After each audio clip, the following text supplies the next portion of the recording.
திருச்செந்தூர் போயிட்டு வரலாம். முருகன போய் பார்த்துட்டு வந்துருவோம். ரொம்ப நாள் ஆயிடுச்சு அப்படின்னு சொல்லிக்கிட்டு, ஒரு திடீர் பிளானா தான் கிளம்பி திருச்செந்தூர் போனோம். அன்னைக்கு வந்து பௌர்ணமியா இருந்திருக்குது. எங்களுக்கு தெரியவே இல்ல. ஸோ அங்க போனதுக்கப்புறம் தான் தெரிஞ்சது. என்னடா இவ்ளோ கூட்டம் அப்படின்னு பார்த்தா, இன்னைக்கு பௌர்ணமி. அதனால நல்லா கூட்டமா இருக்கும் அப்படின்னு தான் சொன்னாங்க. சாமி தரிசனம் செஞ்சுட்டு நாங்க திருப்பி வரவே 5 மணி நேரம் ஆயிடுச்சு. ஸோ ரொம்ப கஷ்டமா இருந்துச்சு. குழந்தைங்கள வச்சுட்டு சீக்கிரமா போய் சாமி கும்பிடவும் முடியல. தரிசனம் ரொம்ப கஷ்டப்பட்டோம். எந்த ஒரு ஃபெசிலிட்டியுமே இல்ல. தண்ணி கிடைக்கல. ரெஸ்ட் ரூம் வசதி எதுவுமே வந்து இல்ல. ஸோ அந்த அளவுக்கு ரொம்ப வொர்ஸ்ட்டா இருந்துச்சு தரிசனம்.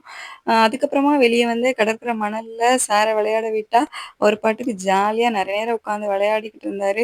ஸோ அங்க கடற்கரையிலயுமே பார்த்தீங்க அப்படின்னா, ஒரு நெறைய குப்பையா தான் இருந்துச்சு. ஒரு நீட்டாவே இல்ல.